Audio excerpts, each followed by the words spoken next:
Berhenti dan baca Fatihah sebanyak 3 kali semasa jenazah, adakah termasuk di dalam melambatkan urusan jenazah? Pegang jenazah, berjalan sikit, Al-Fatihah, kemudian stop. Kemudian jalan Al-Fatihah, stop. Benarkah berhenti 3 kali untuk membaca Al-Fatihah ketika mengiringi jenazah adalah amalan sunnah? Atau sebenarnya ia termasuk dalam perkara yang melambatkan urusan jenazah? Dalam video ini, Dr. Maza mengulas isu yang sering diamalkan oleh sebahagian masyarakat, serta menjelaskan pandangan ulama berdasarkan dalil daripada Al-Quran dan Sunnah. Tonton sehingga akhir, karena ada beberapa nasihat penting tentang jenazah, adab beragama, dan doa-doa untuk ibu bapak.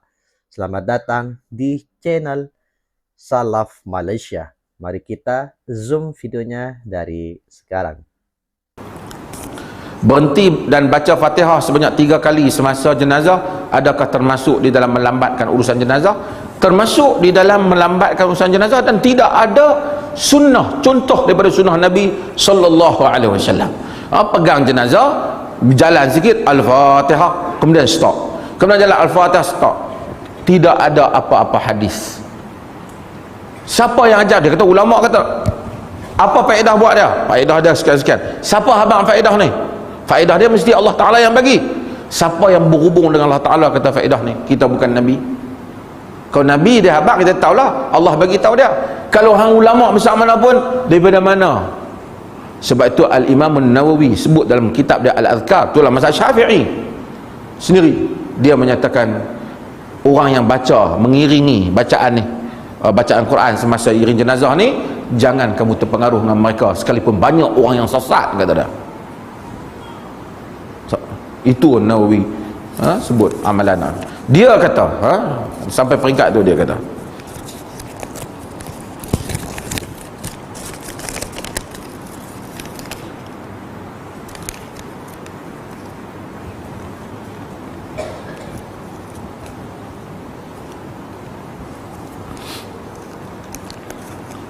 Ini ada soalan bulan puasa apa semua, nanti kita jawab. Baik bulan puasa ni.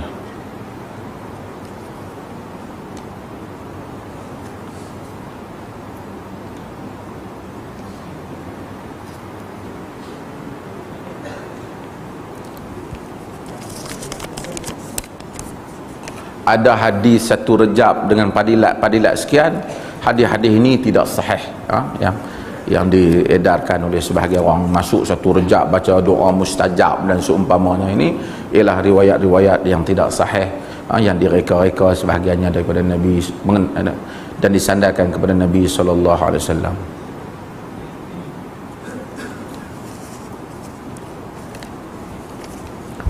Dia pitanya, baju doktor pakai ni baju apa? Yang ni baju Alibaba.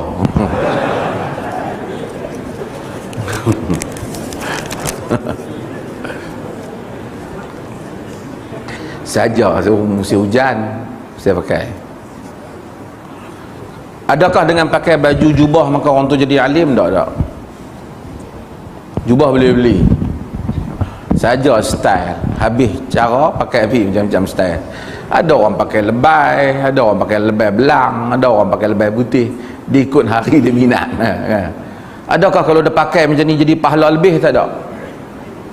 Ambil buah sebai kot ni jadi pahala lebih, ke berjalan duk teruk melanggar tiang? Tak ada. Dalam agama tak ada macam tu. Orang duk buat style lah ni. Maka orang pun terpengaruh. Tu saya tulis dulu, kita bukan kurang jubah, kira kita kurang amanah. Jubah banyak, sempur pakai naik atas pentas pakai jubah, habis pakai jubah. Daripada orang biasa, orang politik, orang berniaga, semua pakai jubah, berzikir sakan, maka orang rasa selesai masalah negara. Zaman Nabi SAW orang tak zikir atas pentas pun, tapi amanah. Hatta Jepun tak ada mufti pun Jepun ni. Kau Perdana Menteri Jepun nak lancarkan majlis, mufti Jepun main baca doa, tak ada. Tapi Jepun lebih amanah daripada banyak negara-negara orang Islam. Bukan jauhlah duduk belah atas, banyak orang Islam ni duduk di bawah. Kebersihan, tuan-tuan pergi ke Jepun. Siapa pernah pergi Jepun? Hatta di jalan pun ada tempat nak isap rokok. Bukan semua tempat boleh isap rokok di jalan. Dia buat tanda tang ni yang isap rokok. Tu kata Jepun tak ada agama tu. Shinto, Sat, Buddha, dia pun tak apa pasti agama dia, tapi ada disiplin. Ni main masjid isap rokok punya. Pembahasan yang sangat luar biasa yang mana disampaikan langsung oleh Datuk Dr. Maza, geng. Alhamdulillah akhirnya kita sudah menyaksikan videonya atau nasihatnya beberapa menit, 5 menit atau 4 menit ya guys. Dan sudah tentunya banyak sekali ilmu-ilmu yang akan kita dapatkan dari video yang sudah kita saksikan bersama di awal. Dan sebelum dilanjut, saya mengajak untuk Anda semua yang baru bergabung di channel ini dan baru menyaksikan ceramah Dr. Maza ini, silakan dukung yaitu dengan cara subscribe, like, komen, dan share agar kalian tidak ketinggalan video-video menarik dari channel ini. Biar tidak panjang lebar, kita kembali mulai videonya dari sekarang.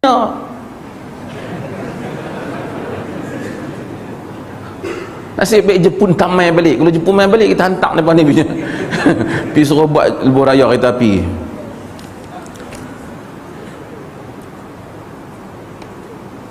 Istighfar kepada ibu saudara yang telah mati dibaca astaghfirullah rabbighfir.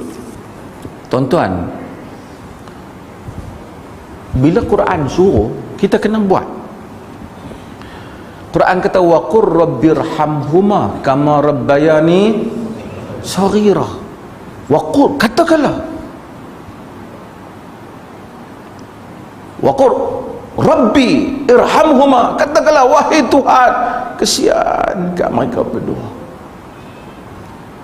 Kama rabbayani saghira, seperti mana mereka didik aku masa kecil. Siapa hak tak kata benda ni kat mak pak dia, dia tak tunaikan apa yang Quran suruh. Bukan kata dalam mikrofon ni, kita duduk saja-saja, ya Allah kesianlah kat kedua ibu bapa. Mungkin yang kita kesian irhamhuma, Allah pun kata irhamhuma, dia pun hidup lagi, ataupun mungkin dah mati dah, kesian kat dia pun. Kita minta Allah kesian. Kesian macam mana? Macam dia pun kesian kat kita masa kecil. Tapi dia kata pak saya dulu kan kesian kat saya masa kecil. Tak apalah, macam tu lah. Tuhan ajak tu kena dah. Sebab tu mak bapak hak tak kesian kat anak masa kecil ni, doa ni tak apa nak kena ke dia. Tuhan ajak lengkap. Sebab tu suruh setengah orang ni bapak nak cakap kan, cakap dengan anak-anak. Oh, anak duduk sini macam 3 batu, hang pekak ke dia, anak dia duduk depan dia. Cakap elok. Wa qul lin nasi husna, Quran suruh cakap dengan elok. Cakap elok-elok dengan pada orang. Anak kita cakap elok, isteri kita cakap elok. Nak marah semua orang dah nak marah, tapi pilih perkataan. Nampak bagi tahulah kita marah tu, tapi tak payah buat keluar perkataan hudu-hudu, perkataan kotor. Ini lidah manusia, berkelahi buat keluar perkataan semua benda, dan tak ada akal. Sebagai orang kata kat anak dia, anak haram, dia kata kat anak dia, na'udzubillah, katanya bapa haram dia lah. Termasuk ibu kan anda. Kita ajak semua ni duduk saja-saja, ataupun duduk bila kita solat, kita doa, kita teringat mak bapak kita. Dia tak ada dah. Walaupun kadang-kadang ada benda kita mungkin tak puas hati dengan ibu bapa kita, tapi hak besar baik dia banyak lah ibu bapa ni. Boleh bela kita sampai besar, keluar ke dunia, membesarkan kita. Tak ada lah satu orang yang perfect. Kita minta Tuhan kesian kepada kedua ibu bapa kita. Dan Allah suruh kita doa, Nabi suruh kita doa dalam riwayat Tirmizi, siapa yang ahsana ilaikum, siapa yang buat baik kepada kita, fakafi'u, kalau kita balas dia. Tapi kalau kita tak ada benda nak balas, fad'u lahu, doa untuk dia. Kita pun doa, ya Allah, berilah kebaikan kepada orang-orang yang telah buat baik kat aku. Berilah kebaikan, kebahagiaan kepada mereka. Ramai orang buat baik kepada kita. Kadang-kadang kita duduk saja-saja lepas semayang, kita fikir banyak orang buat baik kat kita. Nak boleh kita sampai jadi macam ni ni? Kadang-kadang orang buat baik tu jumpa kita mungkin sejam dia buat baik dengan kita. Pernah orang tumpangkan kita di tepi jalan. Pernah kita belajar dulu, kita susah orang bagi kat kita. Macam-macam. Kadang-kadang kita jalan-jalan, oh matilah, dia pernah tolong aku. Setakat tu je kita bunyi. Patutnya kita doa, ya Allah, semua yang pernah buat baik kat aku, bagilah kepada mereka kebaikan, pahala dan ganjaran. Kita lupa nak berterima kasih. Oleh kerana kita lupa nak terima kasih, orang pun tak terima kasih sangat kat kita. Kita terima kasih. Kerana apabila kita doa kepada orang lain, Allah akan hantar malaikat untuk doa juga kepada kita.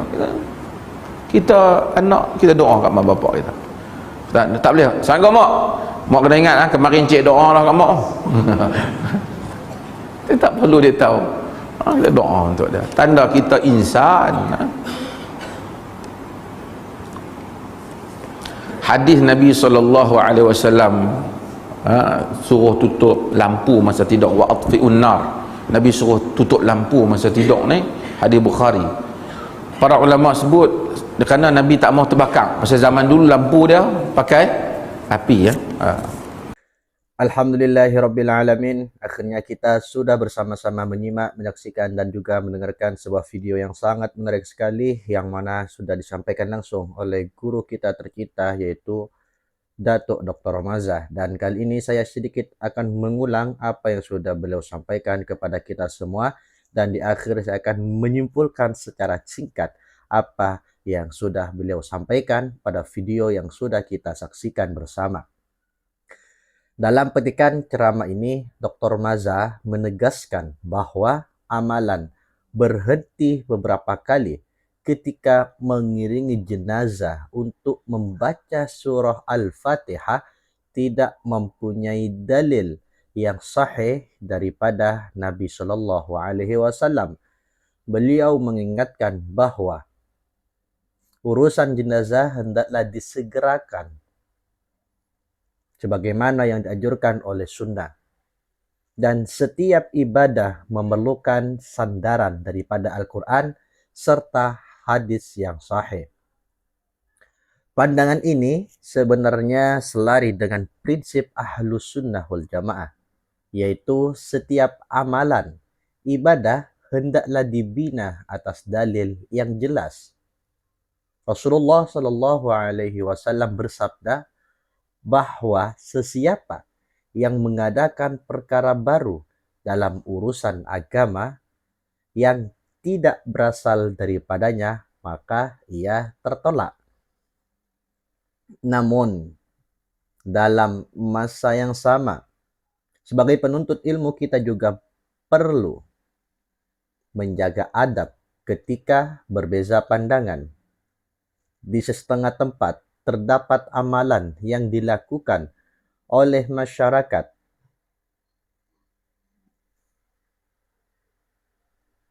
kerana mengikut tradisi atau kerana mereka menyangka ia membawa kebaikan. Maka pendekatan terbaik ialah menerangkan sunnah dengan hikmah, kelembutan dan kasih sayang, bukan dengan menghina atau merendahkan mereka. Selain itu, jenazah Dr. Mazah turut menyentuh tentang bahaya terlalu menumpukkan kepada simbol luaran agama sehingga terlupa kepada nilai amanah, disiplin dan akhlak. Ini merupakan peringatan yang penting. Memakai jubah, sorban atau pakaian tertentu sememangnya dibolehkan, namun ukuran kemuliaan seseorang di sisi Allah bukanlah pada pakaian semata-mata, tetapi pada ketakwaan dan amal soleh. Allah berfirman bahwa sesungguhnya orang yang paling mulia di sisinya ialah orang yang paling bertakwa. Oleh karena itu, identiti Islam bukan hanya pada amanah, kejujuran, kebersihan, disiplin, dan akhlak yang baik dalam kehidupan sehari-hari. Satu lagi perkara yang sangat menarik dalam ceramah ini ialah penekanan terhadap doa kepada ibu bapa. Allah sendiri mengajar kita doa, Rabbi irhamhuma, kama rabbayani shaghira.